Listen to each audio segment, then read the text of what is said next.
August 15వ తారీఖున స్వాతంత్ర దిన సందర్భంగా ఒక మంచి రోజని గౌరవ ముఖ్యమంత్రి గారి ద్వారా సీతారామ లిఫ్ట్ ఇరిగేషన్ ప్రాజెక్టు పంపుల స్విచ్ ఆన్ కార్యక్రమం ఏర్పాటు చేసుకొని ముందుకు పోతున్నాము. మరో విషయం నేను మీకు మనవి చేస్తున్నా,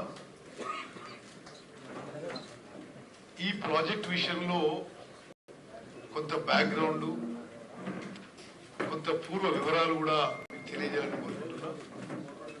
ఎందుకంటే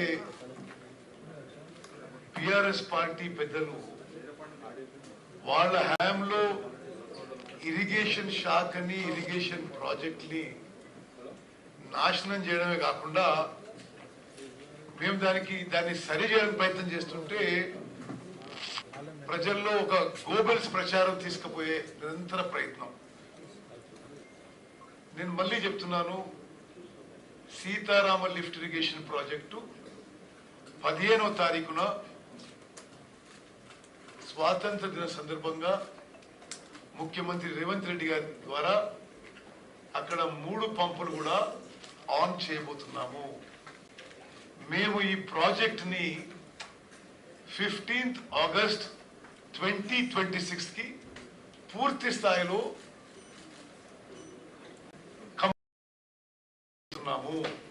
ఇది మా ప్లాను. నేను మొదటి నుంచి కూడా ఇదే ఫిగర్స్, ఇదే విషయాలు మాట్లాడుతున్నాను.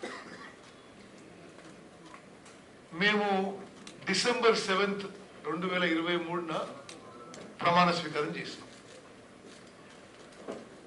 గత 7 నెలలుగా అందులో 3 నెలలు మోడల్ కోడ్ ఆఫ్ కండక్ట్ లో పోయింది.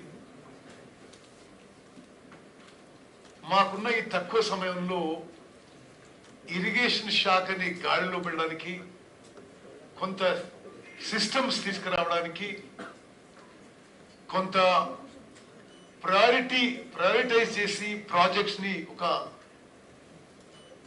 క్రమబద్ధీకరించి సిస్టమేటిక్ గా ముందుకు పోవాలని మేము చూస్తుంటే రకరకాల విమర్శలు.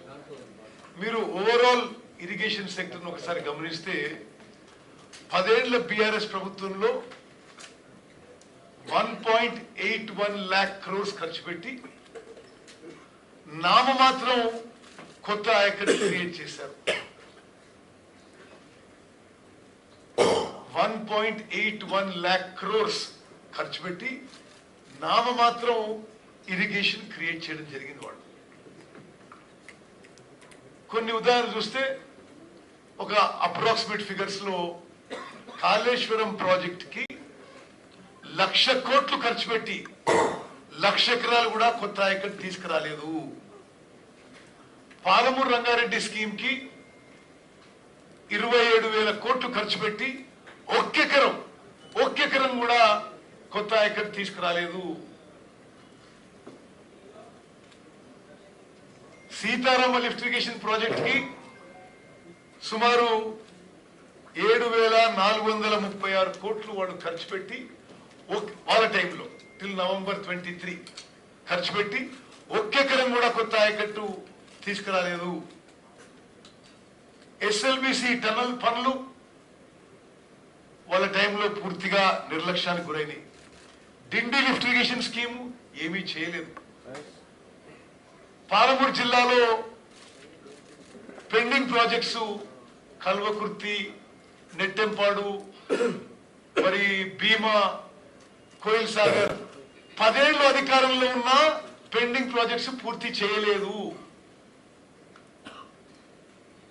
ఈరోజు మేము ఇరిగేషన్ శాఖకి హైయెస్ట్ ప్రయారిటీ ఇచ్చి మాక్సిమం ఫండ్స్ కేటాయిస్తూ ముందుకు తీసుకుపోయి కొత్త ఆయకట్టు క్రియేట్ చేయడం, అదేవిధంగా కొంత స్టెబిలైజేషన్ చేయడానికి ముందుకు పోతుంటే అనేక రకాల తప్పుడు విమర్శలు చేస్తుంటే ఐ థాట్ ఈరోజు మరి శ్రీనివాస్ రెడ్డి గారు, నేను we must set the record straight.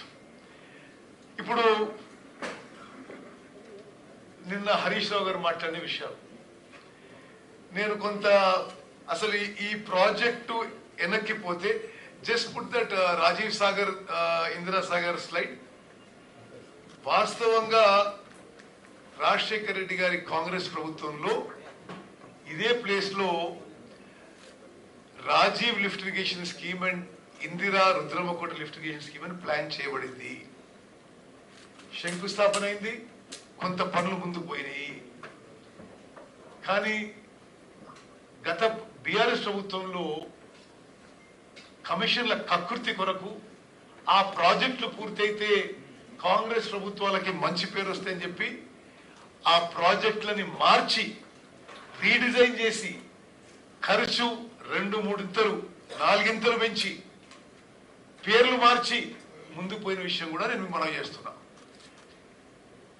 ఇది రాజీవ్ అండ్ ఇందిరా సాగర్ ప్రాజెక్టులు కలిపి అప్రాక్సిమేట్ గా ఆ స్లైడ్ పోండి. నెక్స్ట్ కంపారిజన్ స్లైడ్ పోండి. నెక్స్ట్